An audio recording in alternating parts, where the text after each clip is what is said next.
이제 이어서 부활절을 지내고 다시 사도행전 강해로 돌아와 이어지는 강해에서는요, 성령 충만한 자들의 삶이라는 제목으로 함께 은혜를 나누려고 합니다. 어제였죠. 어제 속된 말로 현타가 왔어요. 잠시. 내가 그러니까 저는 여러분들 삶이 토요일 날에도 거의 늦게 잠드는 시간은 새벽 1시에 잠드는 기도하고 좀 이제 교회를 주일날 준비를 해야 되다 보니까 속된 말로 현타가 좀 왔어요. 그래서 힘이 들더라고요. 그러니까 쉬는 날 없이 계속 한 주간 돌아가고. 저 여러분 토요일 날에도 일을 해요. 아이들 강의가 있어서 가서 이제 그 버는 강의료 가지고 이제 아이들 뭐 먹을 수 있는 것들 제 나름 선안해서 준비도 하고 이제 신방도 가서 제 나름대로 쓰기도 하고. 근데 이제 갔다 오니까 지치더라고요. 그리고 나서 그 지친 가운데 말씀을 또 이제 재차 확인을 해야 되고 그 작업을 하니까 저녁을 먹고 올라가니 한 6시 반에서 7시 되더라고요. 그랬더니 내려오니까 10시 반이에요. 이제 내려와 갖고 진짜 힘들다. 이제는 조금 버겁구나 라고 느끼면서 했는데 갑자기 또 말씀이 생각나는 거예요. 그래. 성령 충만한 자들의 삶이란 이런 거지 라고 하면서 다시 마음을 다잡게 되더라고요. 다른 게 아니에요. 여러분들 때때로 삶 안에서는 고난도 오기도 하고요. 어렵기도 합니다. 근데 성도들과 성도가 아닌 사람들의 차이는 말씀으로 다시 일어서느냐 서지 못하느냐의 차이입니다. 여러분들 어떤 분이 저에게 물어보셨어요. 목사님 항상 웃고만 있으니까 별로 그런 일이 없어 보이시는데 제가 그래서 웃으면서 그렇죠. 저도 현타 옵니다. 가끔씩 괴롭기도 하고요. 그랬더니 그러시냐고. 같이 일어섭시다 라고 이런 얘기를 한 적이 있었습니다. 중요한 것은요, 오늘 본문이 우리에게 정말 많은 귀감을 줄 수 있는 본문입니다. 많이 알게 하고요, 많이 깨닫게 하고요, 오늘날 성도들과 어떤 차이가 있는지, 초대교인들과 어떤 차이가 있는지 구체적으로 삶에서 드러나는데요. 자세히 들어가 보도록 할게요. 특별히 오늘 본문은 4장의 마지막, 사도행전의 마지막 부분인데요. 이 오늘 말씀을 이해하기 위해서는요, 반드시 앞 구절인 31절이 필요합니다. 이 31절을 통해서만 이 본문 뒤에 부분을 온전하게 풀어나갈 수가 있습니다. 다시 한번 31절 말씀을 한번 볼게요. 지난 본문이죠. 화면을 잠재주세요. 빌기를 다음에 모인 곳이 뭐라고요? 진동하더니 무리가 다 성령이 충만하여 담대히 하나님의 말씀을 전하니라. 이 구절에서 우리가 특별히 주목해야 하는 단어가 바로 진동인데요. 여기서 진동하다라는 말은요, 원어로 살류오, 헬라어로 살류오라고 하는데 직역하면 흔들리다, 불안하다 이런 뜻으로 말하자면 땅이 흔들어 움직이다 라는 그런 의미입니다. 그런데 여기서 흥미로운 것은요, 누가가 성령이 임했다라는 증거로 땅이 흔들렸다, 지진이 일어났다 라는 이런 의미로 사용한 것이 아니라는 사실이에요.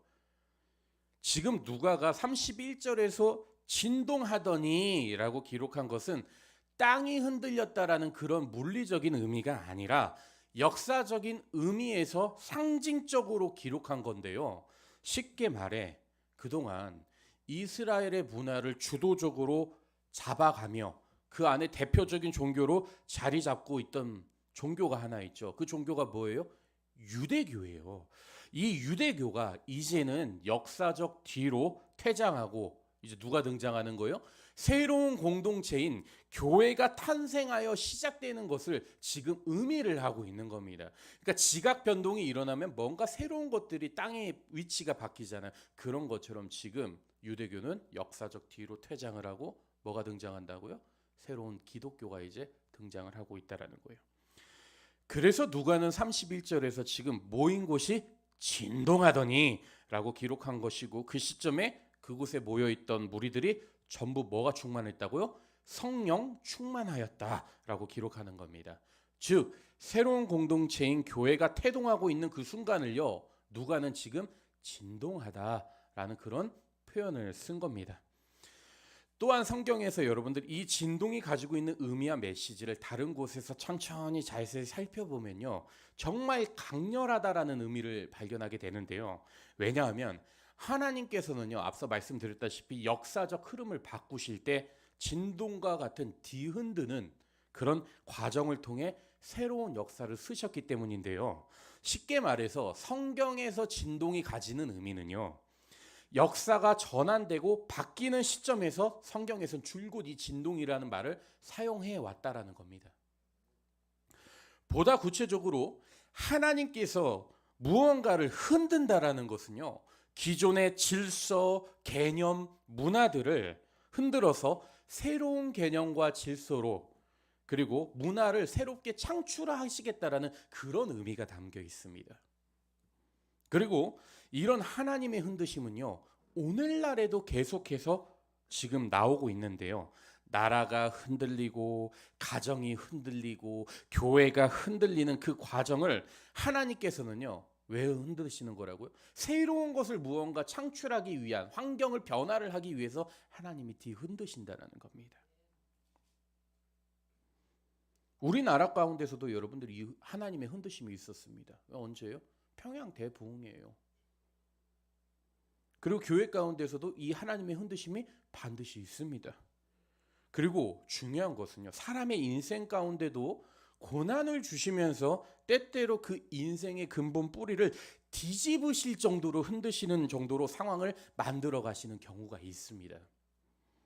그러나 우리가 이 지점에서 반드시 기억해야 되는 것이요, 나라가 흔들리고 교회가 흔들리고 사람이 흔들리는 그 과정은요, 뭐라고요? 하나님께서 어떤 새로운 것을 일으키실 때, 어떤 그 사람을 완전히 뒤바꿔 버리려고 하실 때 그 일을 행하기 앞서서 반드시 어떤 걸 한다고요? 흔드는 과정을 거친다라는 거예요. 즉 진동을 준다라는 거예요. 그러니 어떤 의미에서 보면요, 여러분들, 흔들림이나 진동은요, 결코 나쁜 것이 아니에요. 오늘 본문에서도 그런 겁니다. 이들에게 진동이 있었다라는 것은 하나님께서 이들을 통해 지금 어떻게 하는 거예요? 새로운 교회 공동체를 세우시겠다라는 하나님의 신호이자 하나님의 메시지였던 거예요. 그러니 보세요. 하나님의 진동을 겪은 무리들이 전하는 말씀들이 무엇이 되는 거예요? 그동안 자신들이 자라오면서 유대교회에서 평생을 들어왔던 말씀들을 전하지 않는 거예요. 율법을 전하지 않아요. 예수를 중심으로 부활과 복음을 담대히 전하기 시작했던 겁니다.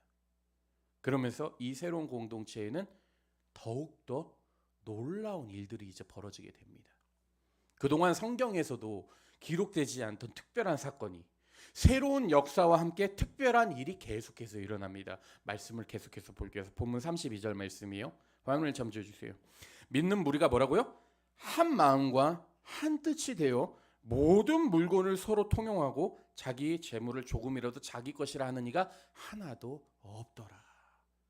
보이시죠? 하나님이 진동으로 흔들어 버리시니까 새로운 기독교가 탄생하고 이들이 새로운 역사를 써내려가기 시작하는 거예요.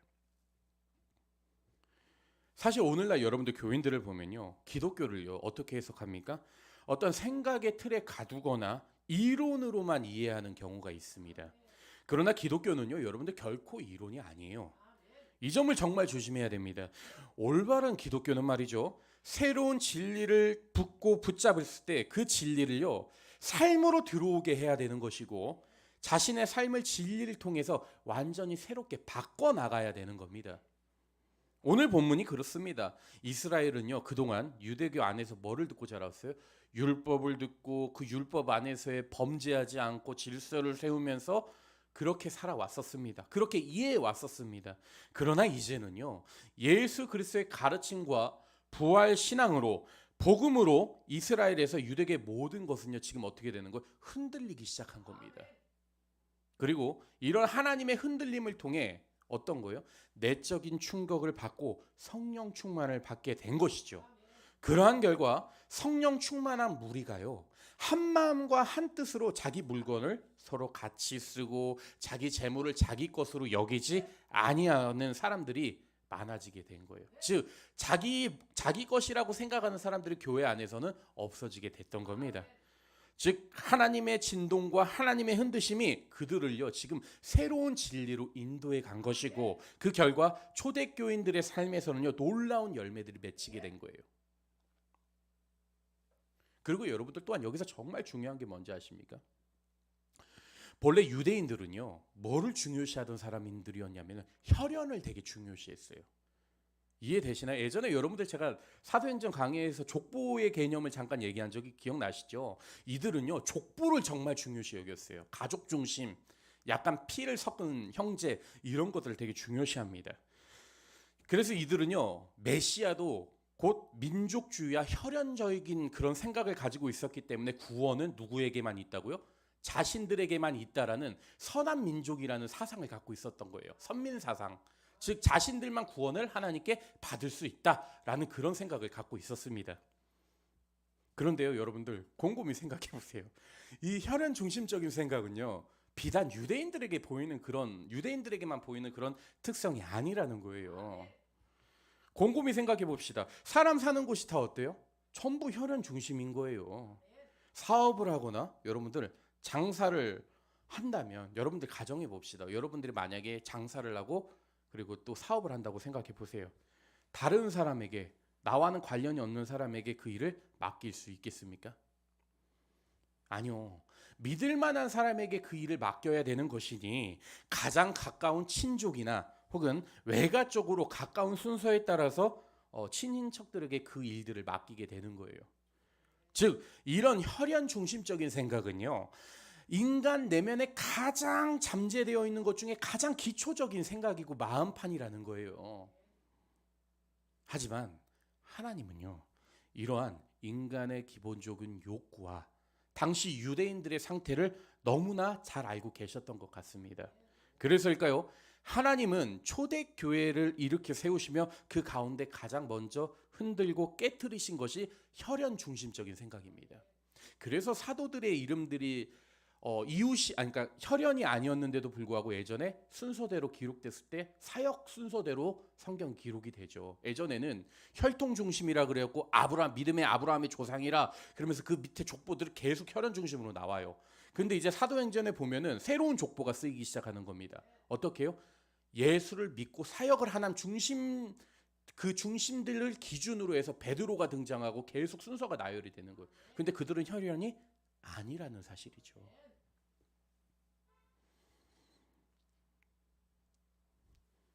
여러분들 하나님께서 이들을 흔드시면서 깨트리려고 했던 생각이 결국엔 뭐라고? 혈연 중심적인 생각을 완전히 무너뜨리려고 했던 거예요. 그래서 새로운 공동체, 즉 초대교회가 시작이 될 때는요 변화된 모습 중 하나가 바로 물질관이에요.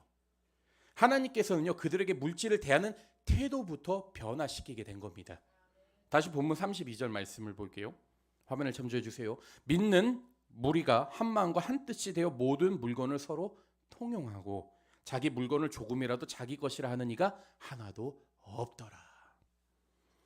이처럼 하나님은 교회를 세우시며 초대교인들을 흔드신 뒤 그들의 물질관을 변화시킵니다. 혈연 중심적인 체제로부터요 이들을 완전히 자유롭게 만들어버린 것이죠. 따라서 본래 이 말씀은요 공산주의와 같은 그런 이념을 나타내는 말씀이 아닙니다. 공산주의를 증거를 대는 그런 성경 말씀이 아니에요. 공산주의와는 전혀 상관이 없는 말씀이에요. 자 보세요. 말씀을 보면 지금 여기서 뭐라고 합니까? 네 것, 내 것이라는 구분이 없습니다. 공산주의에서는 어떤 거예요? 물건을 공통적으로 나눠주면 그게 또 누구의 소유가 되는 겁니까? 내 것이 되는 거예요. 네 것이 되고 구분이 돼요. 대신 공통적으로 받게 되는 거잖아요. 근데 여기에서는 지금 네 것, 내 것이라는 구분 자체가 없다라는 거예요. 그러니까 공산주의 이념이 아니다라는 겁니다. 그리고 이들이 지금 물질을 바라보는 시각에 지금 어떤 거예요?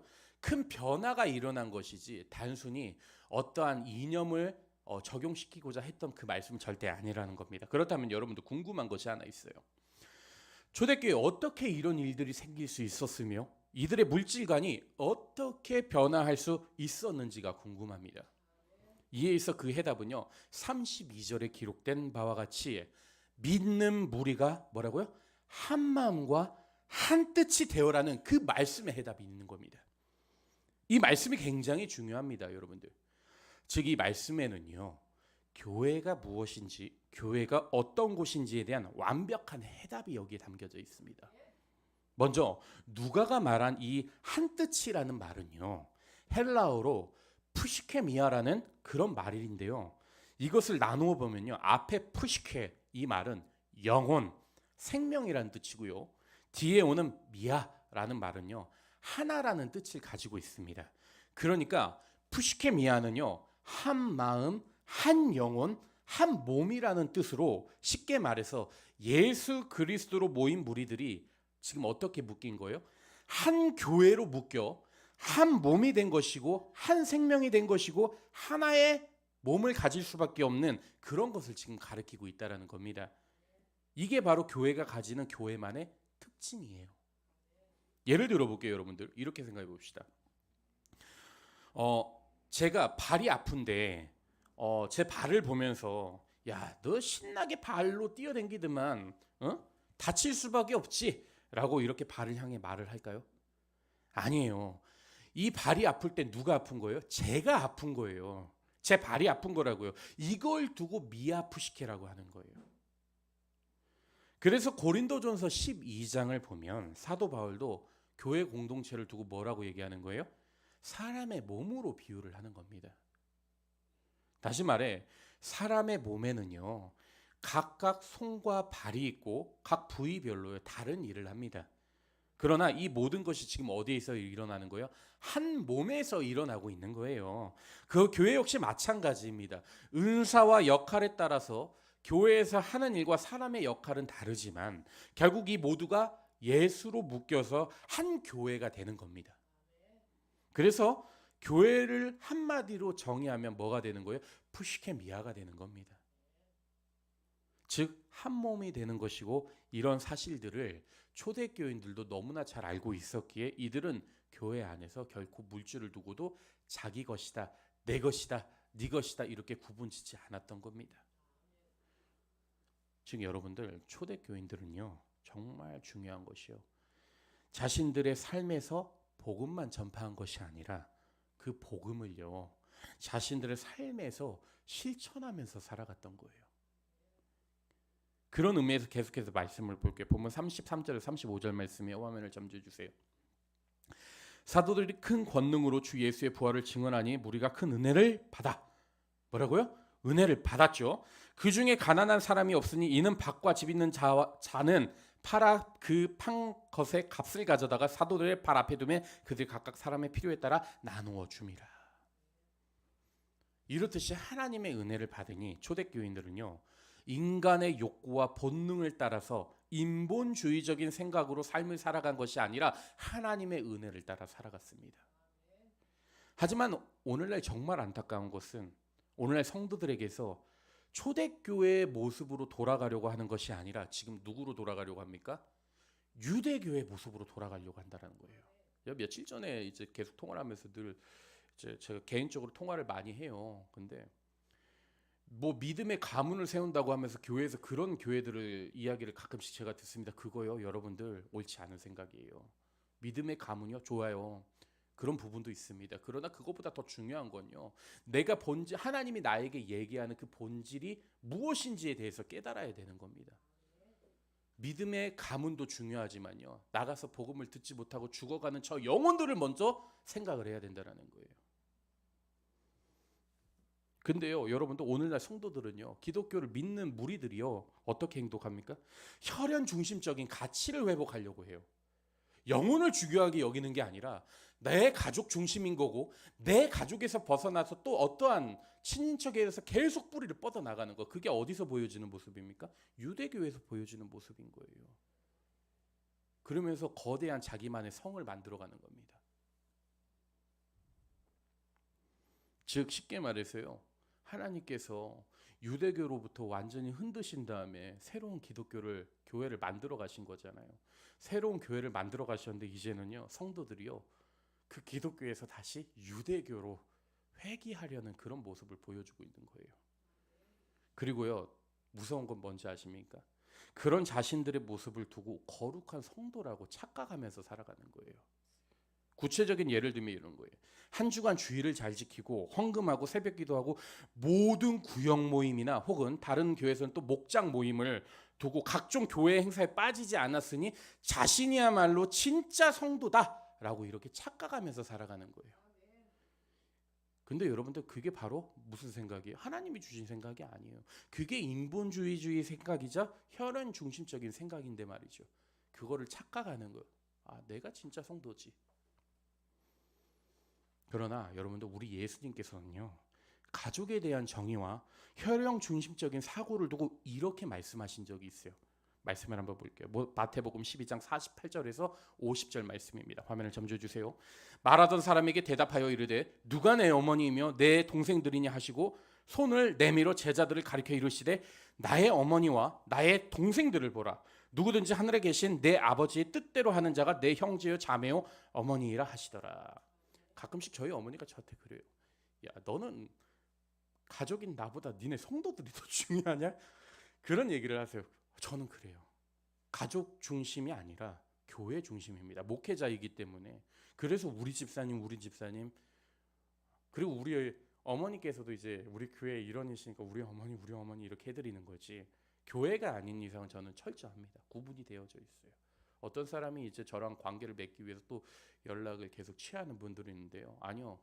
때가 지나면요.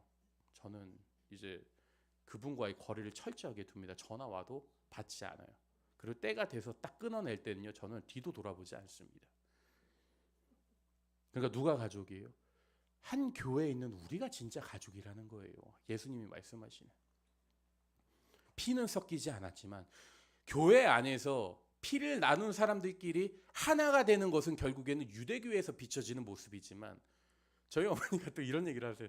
여기 앞에 계신 이제 차집사님도 계시지만 이제 차집사님이 저희 누나 아니냐라고 가끔씩 막 농담 삼아 그렇게 얘기를 하는데 그게 진짜 성경적인 이야기 안에서 되는 겁니다. 영적으로 묶인 가족처럼 보인다라는 거예요. 그러니까 마음 안에 제가 있고 뭐 이렇게 지난주에 뭐 언젠가 그렇게 얘기를 하셨는데 그런 의미가 있는 겁니다. 중요한 것은요. 가족들끼리 안에서 뭉쳐 있는 것보다도 성도들이라면 교회 안에서 이제 어떻게 되는 거? 영적인 가족이 되는 겁니다. 하나가 되어야 되는 거. 구분 짓지 마세요. 자꾸. 그리고 또한 여러분들 요한계시록 3장 20절을 보면요. 이런 말씀이 있어요. 계속해서 말씀을 한번 볼게요. 화면을 점져 주세요. 볼지어다 내가 문 밖에 서서 두드리노니 누구든지 내 음성을 듣고 문을 열면 내가 그에게로 들어가 그와 더불어 먹고 그는 나와 더불어 먹으리라. 여기서요. 이 말씀을요. 정말 착각하는 사람들이 많은데요. 여기서 우리가 정말 조심해야 되는 것은요. 이 요한계시록의 말씀이요. 예수 안 믿는 사람들을 향해 예수님께서 직접 마음을 두드리시니 그 예수님을 믿어야 한다라는 그 말씀이 아니라는 거예요. 이 말씀은요. 예수님을 믿는다고 말하면서 정작 삶이 변하지 않는 라오디게아 교인들을 향해서 하신 말씀입니다. 즉 오늘날 교회를 다니고 있는 교인들을 향한 말씀이자 예수를 자랑하면서 결국 삶은 그대로인 사람들을 향해서 지금 요한계시록에 쓰여 있는 말씀인 거예요. 즉 자신이 필요할 때만 찾는 예수님, 성도의 삶에서 주인이 되지 못하고 여전히 그 사람의 종노릇만 하고 계신 예수님을 이제는 진짜 너의 주인으로 받들어 모셔야 된다라고 당부의 말씀인 거예요. 그렇다면 이 지점에서 여러분들 궁금한 것이 하나 있습니다. 내 삶에서 진짜 예수님으로 모시는 그 예수님을 진짜 내 삶의 주인으로 모시려면 어떻게 해야 되냐는 거예요. 먼저는요. 내가 어떤 상태에서 구원을 받은 것인가, 내가 누구에게 용서를 받아야 하는가, 그 지점을 반드시 알아야 됩니다. 우리는요. 예수님이 이 땅 가운데 오셔서 우리를 구속하지 않았다면요. 그 죄값으로 결국 하나님의 심판과 저주를요. 받을 수밖에 없던 그런 사람들입니다. 하지만 하나님께서는요. 우리를 사랑하시어 자신의 독생자 예수 그리스도를 이 땅 가운데 보내시고 십자가를 통해 우리를 구속하셨습니다. 이게 바로 믿는 자들이 알아야 되는 가장 기초적인 기본적인 신앙입니다. 모든 성도는요, 여기서 출발을 해야 되는 거예요.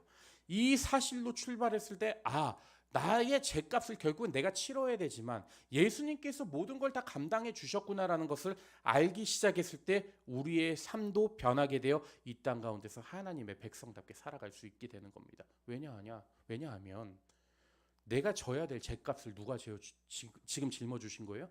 예수님이 짊어주셨기 때문에 우리는 하나님의 백성으로 살아갈 수밖에 없는 거구나라는 걸 깨닫게 되는 겁니다. 그리고 이 사실을 알았을 때야말로 오늘의 말씀처럼요, 초대교인들은 온전히 변화된 삶을 살았잖아요. 이 말씀에서 기초했기 때문에 이들이 이렇게 바뀔 수 있었던 겁니다.